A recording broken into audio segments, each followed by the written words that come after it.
마가복음 6장 1절로 11절의 말씀입니다. 한 절씩 교독하겠습니다.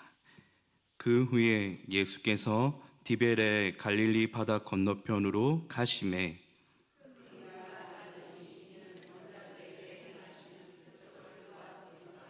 예수께서 산에 오르사 제자들과 함께 거기 앉으시니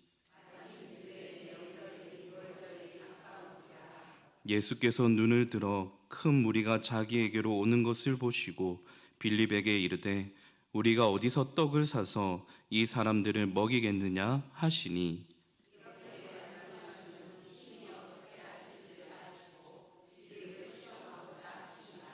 빌립이 대답하되 각 사람으로 조금씩 받게 할지라도 200데나리온의 떡이 부족하리이다.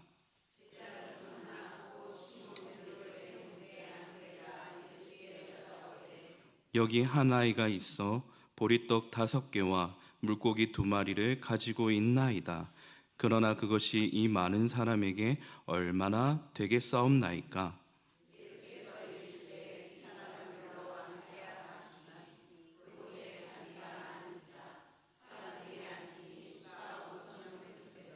다 함께 예수께서 떡을 가져 축사하신 후에 앉아있는 자들에게 나눠주시고 물고기도 그렇게 그들의 원대로 주시니라. 아멘. 이 시간 권사에 나오셔서 특송하시겠습니다.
감사합니다. 우리 말씀 듣기 전에 앞뒤 좌우로 인사하시겠습니다. 오늘 하루 참 수고 많으셨습니다.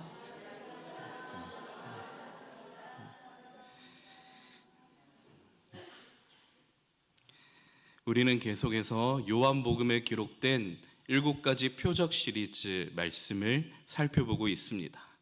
오늘은 요한복음에 기록된 7가지 표적 시리즈 중 4번째 오병이어 표적을 살펴보려고 합니다. 오늘 말씀은 사복음서에 모두 기록된 아주 유명한 말씀입니다. 그래서 오늘 요한복음에 기록된 이 오병이어 그리고 요한복음이란 이 책은 한마디로 신학적인 주제가 생명이라는 것입니다. 생명. 하나님은 우리에게 영원한 생명을 주시려고 이 말씀을 기록했다라는 거예요. 요한복음 20장 30절로 31절의 말씀에 보니 예수께서 제자들 앞에서 이 책에 기록되지 아니한 다른 표적도 많이 행하셨으나 오직 이것을 기록함은 너희로 예수께서 하나님의 아들 그리스도이심을 믿게 하려 함이요 또 너희로 믿고 그 이름에 힘입어 생명을 얻게 하려 함이라 라고 말씀합니다. 요한복음은 한마디로 생명입니다. 오늘 이 예배 가운데 하나님께서 말씀으로 우리에게 생명의 양식을 공급해 주실 줄로 믿습니다. 오늘 오병이어 표적을 통해 아무리 불가능한 문제라도 우리 하나님 손에 이 문제가 탁 들려지면 그 문제가 즉시 해결되는 놀라운 은혜가 있을 줄로 믿습니다. 지금까지 예수님의 표적을 본 수많은 무리가 예수님 뒤를 따릅니다. 왜 그렇습니까? 문제를 해결하려고. 오늘 본문 2절의 말씀에 보니 큰 무리가 따르니 이는 병자들에게 행하시는 표적을 보았음이로라. 유대인 성인 남자들만 5,000명 그리고 그 외에 수에 들지 않은 아이들, 여자, 노인 수를 다 합치면 자그마치 10,000명 이상의 큰 무리가 예수님 뒤를 따르는 장면입니다. 고대 근동에서 10,000명 이상의 큰 무리가 누군가를 따라 이동한다는 건 일반적이지 않다라는 거예요. 흔히 볼 수 있는 장면이 아닙니다. 오늘날 자신이 좋아하는 아이돌 가수나 연예인을 직접 보기 위해 어떻습니까? 공항에 직접 찾아가 구름대처럼 모입니다. 그리고 자신이 좋아하는 스포츠 팀을 직관하기 위해 구름대처럼 경기장으로 모입니다. 지금 예수님을 따르는 이 큰 무리는 마치 거대한 강물처럼 그곳을 휩쓸었을 것입니다. 이미 예수님이라는 이름과 예수님이 행하신 놀라운 기적이 온 이스라엘 땅에 전파된 것입니다. 지금 예수님의 그 유명세가 하늘을 찌르고 있다라는 거예요.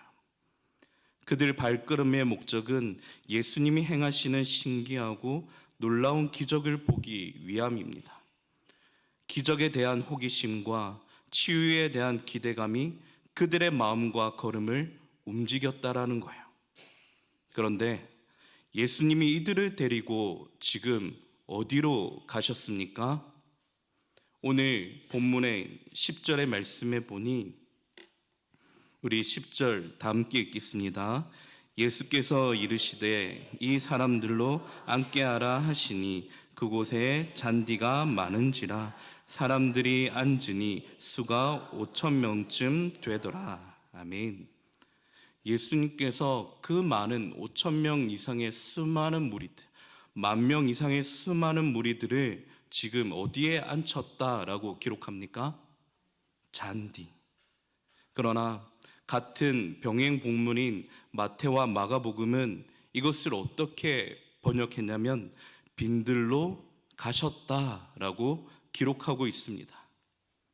왜 예수님이 굳이 자신을 쫓는 이 무리들을 그 수많은 무리들을 황량한 빈들로 초대하신 것입니까? 우리는 이 말씀을 이해하기 위해 구약의 중요한 사건 하나가 있습니다. 바로 출애굽입니다. 하나님이 선지자 모세를 통해 그들을 출애굽하셨습니다. 애굽은 한마디로 죄와 고통과 슬픔이 가득한 세상입니다.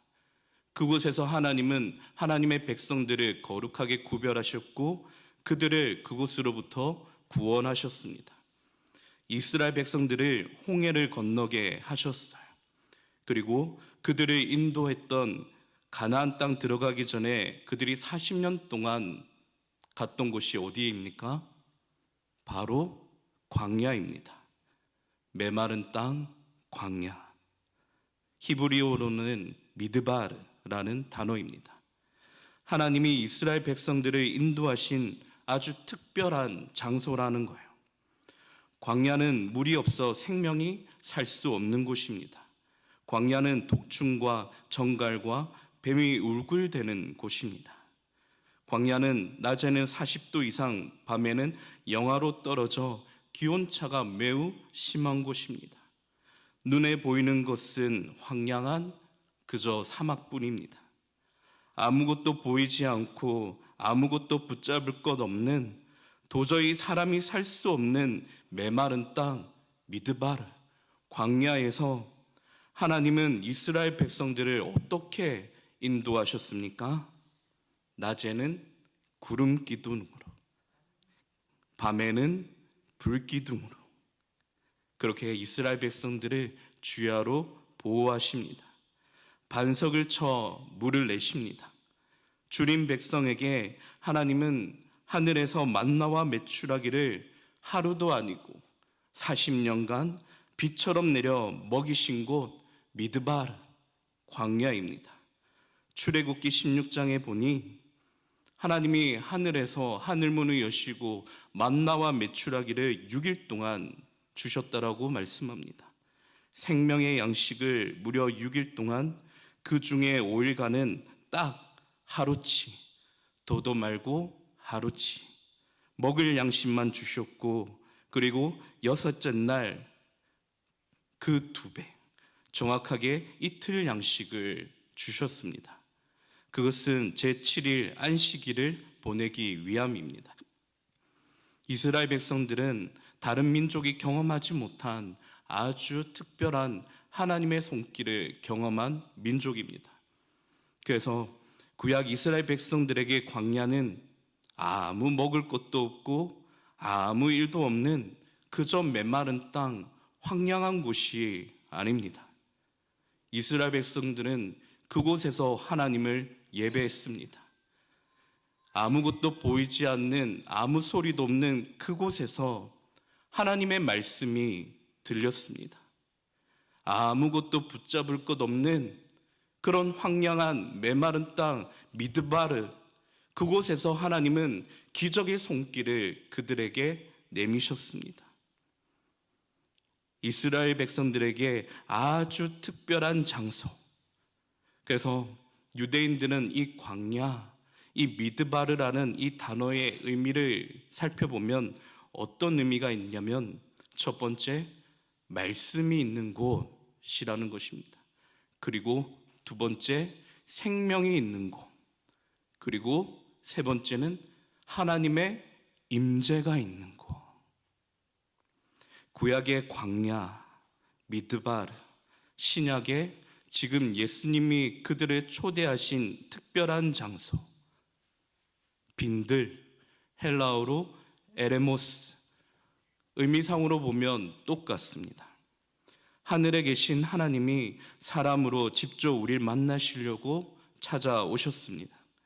그리고 2000년이 지난 지금도 하나님은 우리를 메마른 땅, 황량한 빈들, 미드바르, 에레모스로 초대하십니다.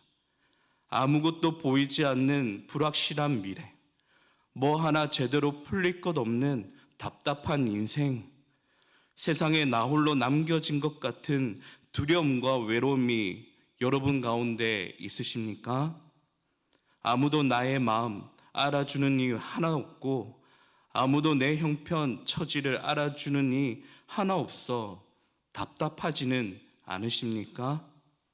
성도 여러분, 만약 여러분 가운데 지금 광야 같은 삶을 살고 계신다면 슬퍼하지 마시길 바랍니다. 하나님이 여러분을 그곳으로 초대하신 줄 믿으시길 바랍니다.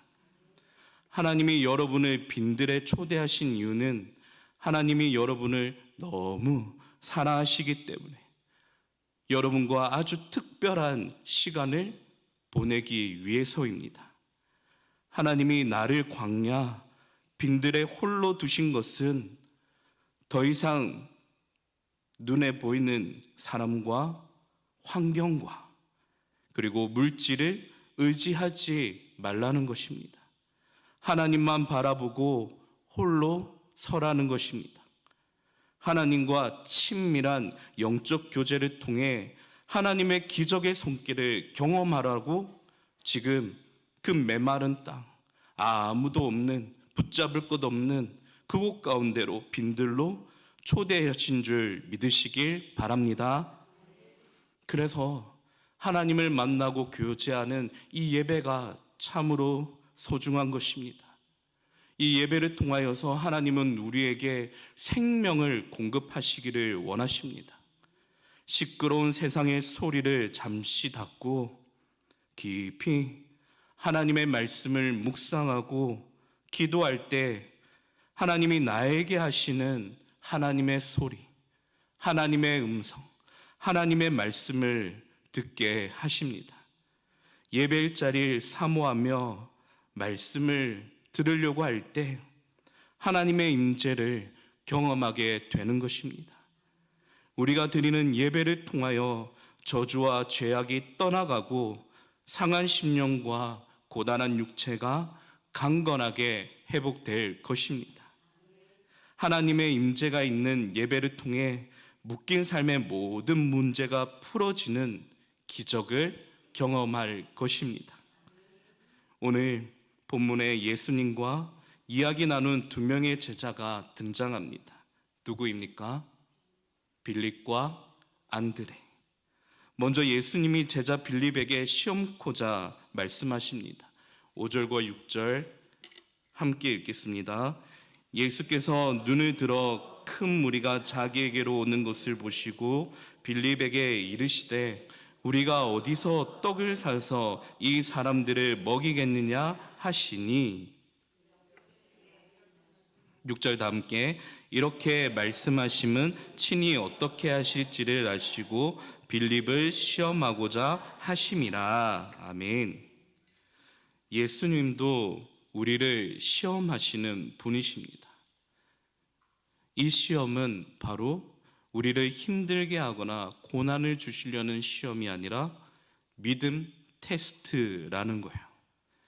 이 세상에 테스트, 시험 없는 데가 있습니까? 하물며 좋으신 하나님도 때로는 우리의 믿음을 달아보실 때가, 테스트하실 때가 있습니다.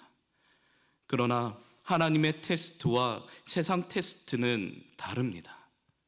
세상 테스트는 내 성공과 나의 번영과 개인적인 발전을 위한 테스트입니다. 그러나 하나님이 주시는 이 믿음 테스트는 하나님과 하나님 나라의 영광을 위한 시험입니다. 그래서 예수님은 오늘 이 테스트를 통해 하나님의 영광을 드러내기를 원하시는 것입니다. 오늘 본문 5절의 말씀에 보니 예수님이 이런 시험 문제를 출제하십니다. 우리가 어디서 떡을 사서 이 사람들을 먹이겠느냐? 6절에 지금 이 문제를 받아든 빌립이 어떻게 해결할지 주님은 보고 싶으신 것입니다. 우리 7절의 말씀 다 함께 읽겠습니다. 시작. 빌립이 대답하되 각 사람으로 조금씩 받게 할지라도 200데나리온의 떡이 부족하니이다. 쉬운 말 성경으로 보면 이 7절의 말씀은 이렇습니다. 한 사람당 조금씩만 먹는다 쳐도 200데나리온 어치의 빵으로도 모자랄 것입니다. 지금 이 빌립의 대답을 통해 우리는 무엇을 알 수 있냐면 그는 굉장히 이성적인 사람입니다. 그는 굉장히 수에 빠른 계산적인 사람입니다. 논리적인 인간입니다. 당시에 한 데나리온은 하루치 일한 품삯을 말합니다. 200데나리온은 200일, 약 6개월 이상 일해야만 벌 수 있는 아주 큰 돈이라는 것이죠. 그는 나름 주판 튕기며 명석하게 계산했지만 그가 얻은 답은 무엇입니까? 불가능입니다. 그는 자신이 풀 수 없는 문제의 한계를 느꼈고 논리적으로 상식적으로 맞지 않으니까 쉽게 문제를 포기합니다. 그는 예수님이 시험 출제한 이 문제에 대해 어떻게 반응했냐면 믿음으로 반응하지 않았습니다. 믿음으로 수납하지 않았습니다.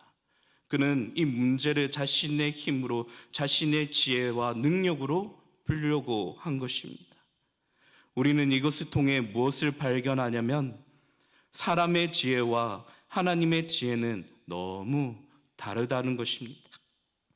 모든 학문의 토대라고 하는 수학의 전문성이 이 세상의 문제를 정밀하게 분석하고 최신 AI, 인공지능이 합당한 해결책을 제시해 줄 것에 많은 현대인들이 기대합니다.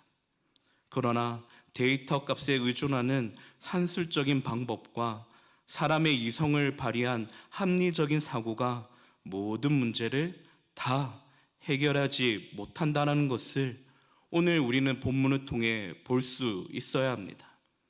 빌립은 문제를 그대로 직시했습니다. 그리고 현실적으로 그의 말은 틀리지 않았습니다. 그러나 예수님은 빌립을 통해 우리가 믿음의 눈이 열리기를 원하십니다.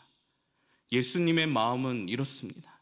빌립아, 문제를 꿰뚫는 너의 통찰력은 옳았다.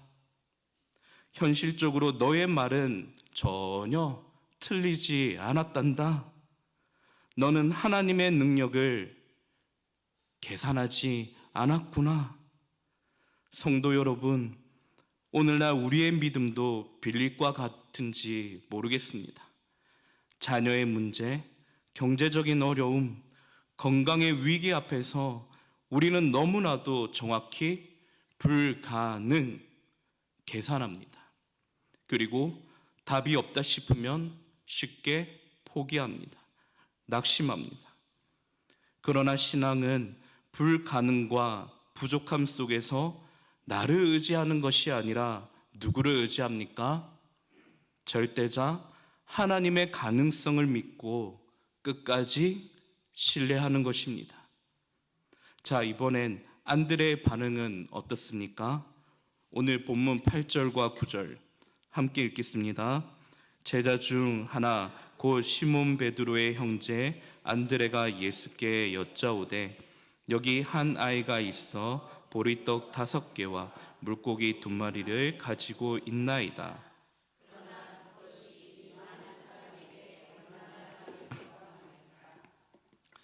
옆에 있던 안드레는 그 문제 해결을 위해 발바닥에 땀이 날 정도로 찾아다닙니다. 그는 경험적인 사람입니다. 능동적인 인간입니다. 안드레는 어떻게 해서든 예수님이 출제한 시험에서 통과하려고 여기저기 사람들에게 도움을 구합니다.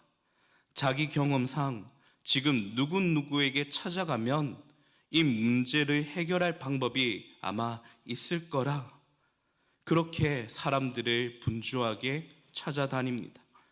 열심히 인간적인 방법을 찾습니다. 그러나 그가 수고해 얻은 결과가 무엇입니까? 한 아이의 작고 초라한 도시락 하나입니다. 사실 빈손과 다름이 없다라는 거예요. 빈손으로 주님께 나오기 무안하니까 아이의 도시락 하나 덥석 들고 주님 앞에 달려온 것입니다. 안드레는 굉장히 성실한 사람 같습니다. 그러나 그의 성실함과 경험으로도 문제를 해결하지 못했다라는 게 오늘 본문의 중요한 핵심입니다. 그래서 그가 9절에 이렇게 말하는 것입니다. 예수님, 이것으로 오병이어로, 아니 작고 초라한 보잘것없는 이곳으로 이 많은 사람들에게 얼마나 되겠습니까? 이미 그의 말 속에는 무엇이 담겨져 있습니까?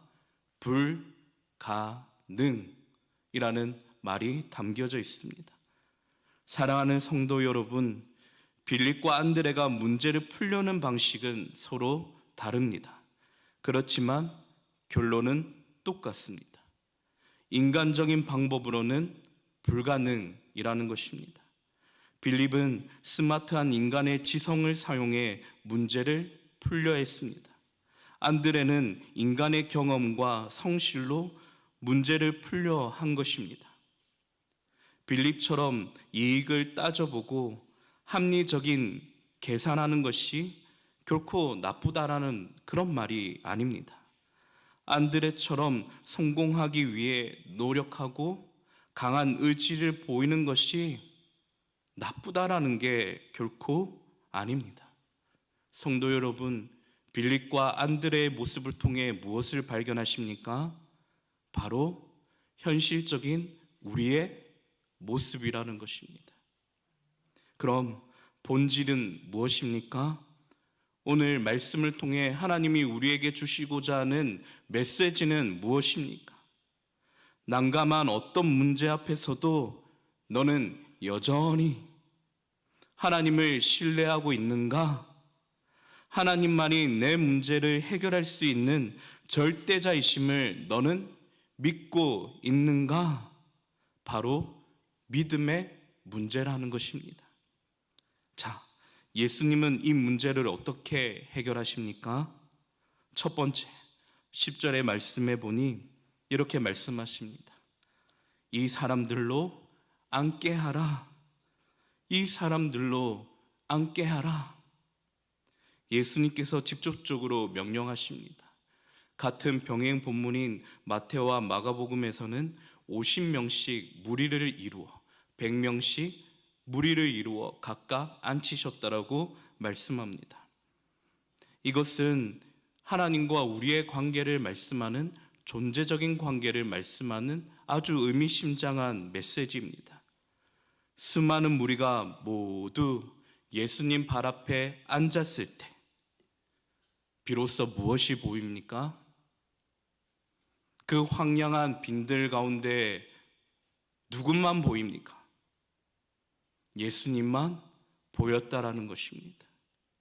이 세상의 모든 피조물은 창조주 하나님 앞에 낮은 존재, 주님의 통치 아래에 있는 존재, 엎드려 경배하는 존재, 오직 하나님만이 우리의 삶의 길을 여시고 기적을 내미시는 전능하신 하나님이시라는 것을 보여주는 것입니다.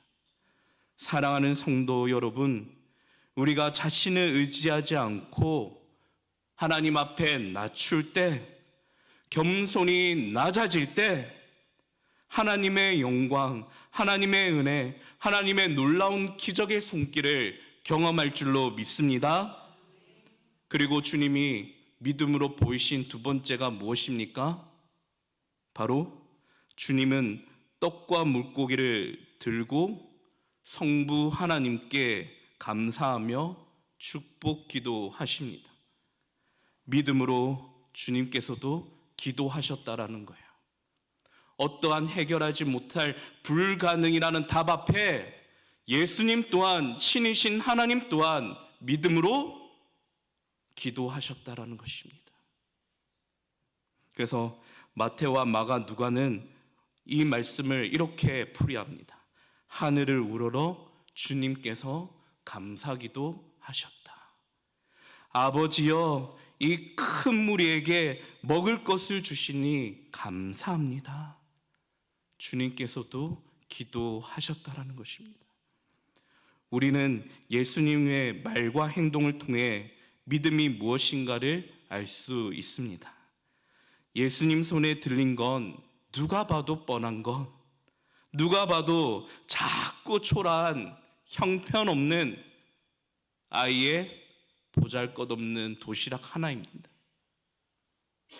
모두가 안 된다라고 답을 내린 불가능입니다.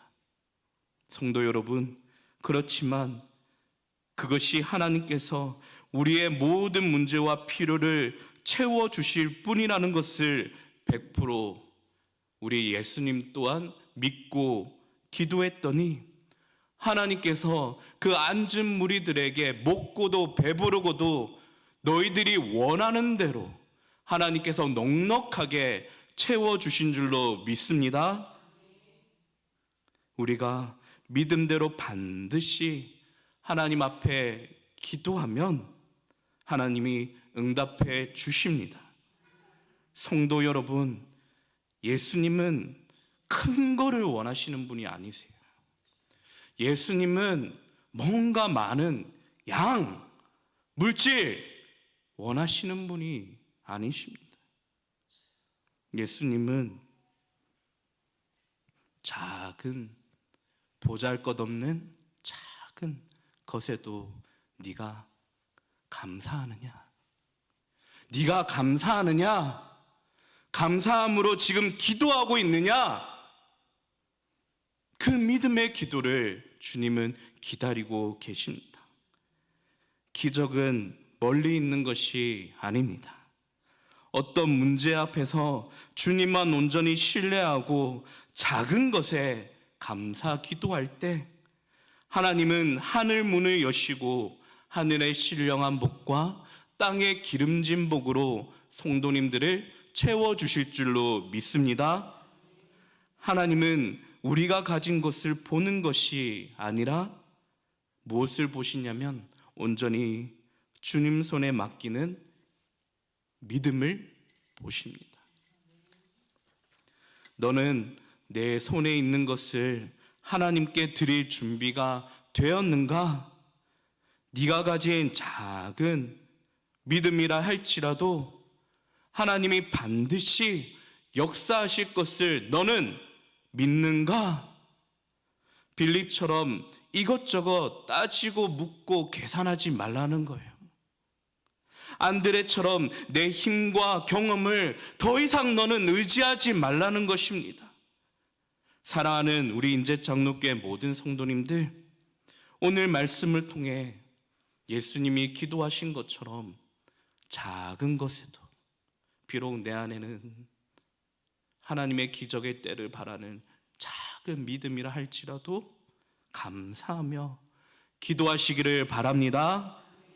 작은 것에도 감사하며 하나님의 은혜의 손길을 간절히 바랄 때 하나님은 놀라운 은혜로 우리를 채워주시고 먹이시고 원하는 대로 넉넉히 주실 줄로 믿습니다. 오늘 이 시간 말씀 생각